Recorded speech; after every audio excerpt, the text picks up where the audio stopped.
Your relationship with wrestling has lost its spark?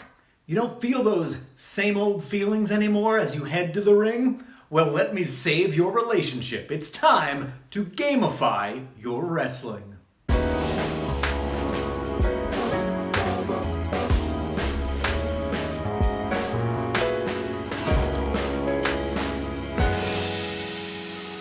I'm Mike Quackenbush, and this is Till We Make It. Throughout my career, I've been very fortunate. I've worked in front of the cameras as a pro wrestler, referee, ring announcer, and commentator.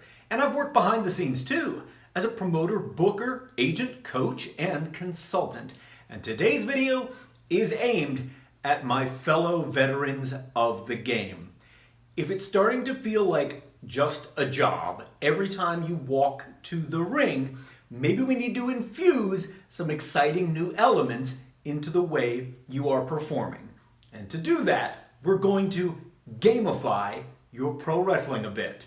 You know what I mean? I should probably warn you up front. If you're going to attempt to add any of this into the matches you are performing, make sure whomever you are working with in the match is well aware of what you're doing, or else disaster is going to strike. Even when you hear this first one, you will understand if everybody isn't on the same page, the potential for disaster looms large. Today, I'm going to share with you 3 ways you can game matches. And even though I might couch these in examples of a singles match or a tag team match or a battle royal, with just a little amount of tweaking, I bet you can find applications for other match types. You can get these to work in other scenarios just by bringing some of your own creativity to it. But I want to share with you up first my favorite of these games you can put in play during your matches. And I guarantee you, the matches are going to have a very different energy to them when you do this. So up first, let's talk about a tag team match. You're going to get whomever is taking the heat throughout Act 2 to make this their imperative. They are really going to try to escape their opponents, make it to their corner, and trigger the hot tag. And just to be clear, yeah, I do mean they really are. Even if this threatens to subvert the purpose of Act 2, which is to make the tension rise, even if it means the hot tag comes earlier than it is supposed to, they're going to do everything in their power, and I don't mean they're just going to stop selling, but they are going to work extra hard to actually make it into their corner and tag. And I guarantee you, this is going to make the other tag team work so much harder and bring so much more energy to what they are doing to cut the ring in half and trap them away from their partner. If you've been doing this half as long as I have, I bet you've been in your share of tag team matches where the heat, the second act, feels like an obligation. It's perfunctory. It's there because we know we have to raise the tension before the inciting incident of Act 3 so that our climax feels hot, so that we get a big response for our finish.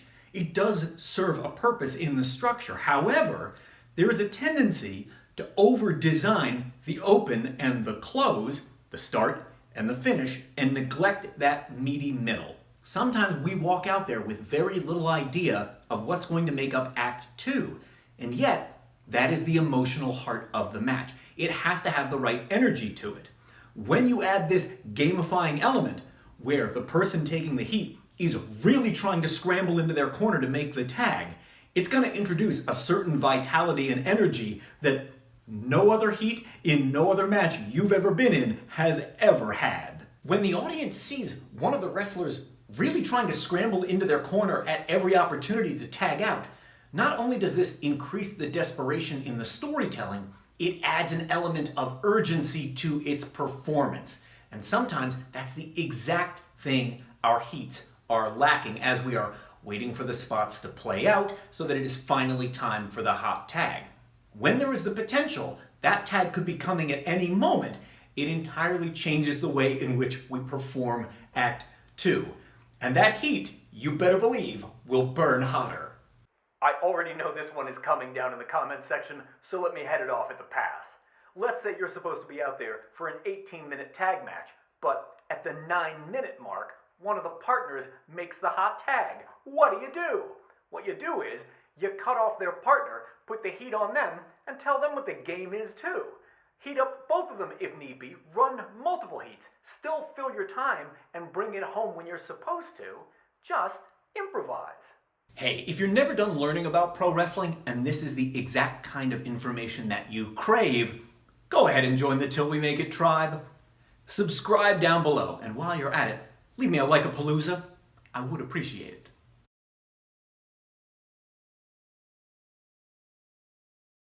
This second way of gamifying your matches is one I like to use when I'm in singles, but you feel free to apply this wherever you like. As a veteran player, I think it comes in very handy when I'm in the ring with someone who is limited, and they might be limited by an injury in terms of what they can do physically. They might be limited in experience. Maybe they've only got 4 show-ready moves, and yet we're meant to make that fill 10 minutes of time.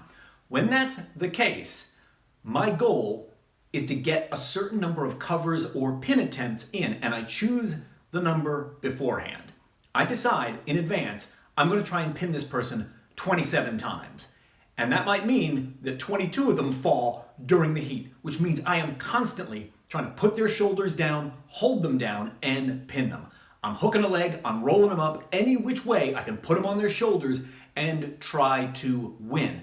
And of course, it does the exact thing you've already figured out. It creates this sense that that wrestler is really trying to win the match.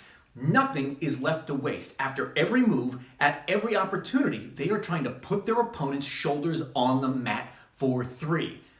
It dispels the sense that this is being performed and creates a sense that it is competitive by virtue of how frequently you are attempting to win the match.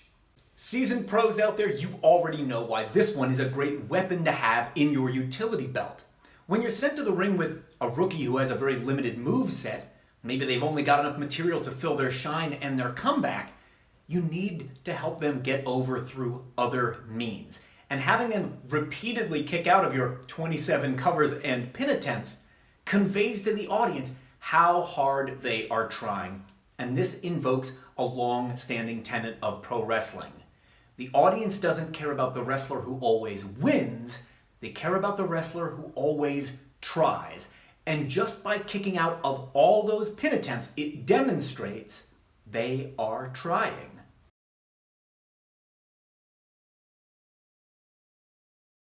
This third game is my absolute favorite to play in battle royals.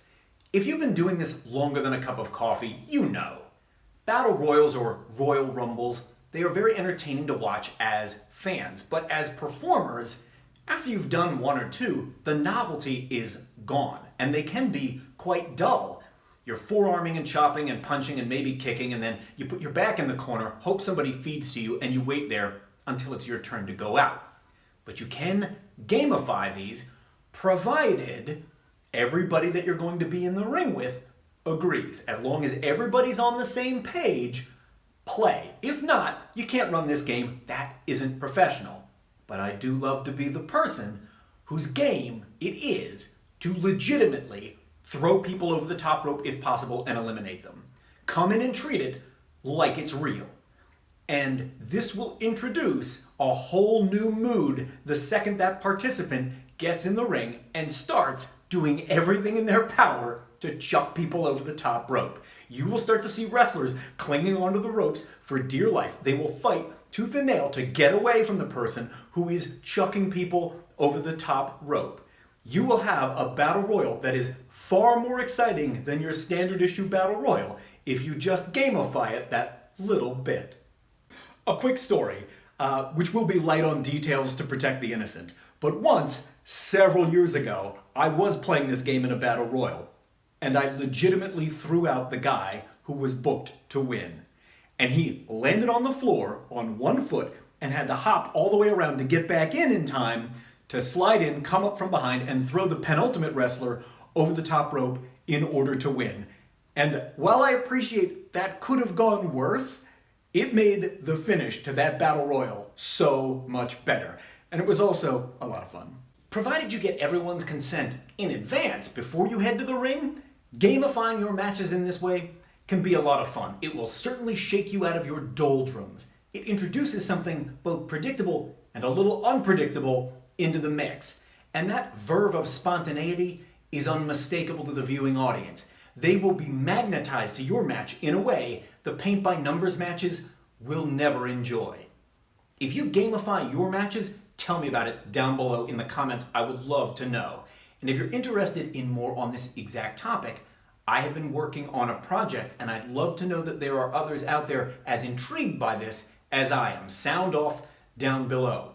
If you're looking for other ways to take your game to the next level, check out 7 Keys to Becoming a Better Performer. It's a book I wrote for fellow pro wrestlers, and it's available over on Amazon and Audible.com right now.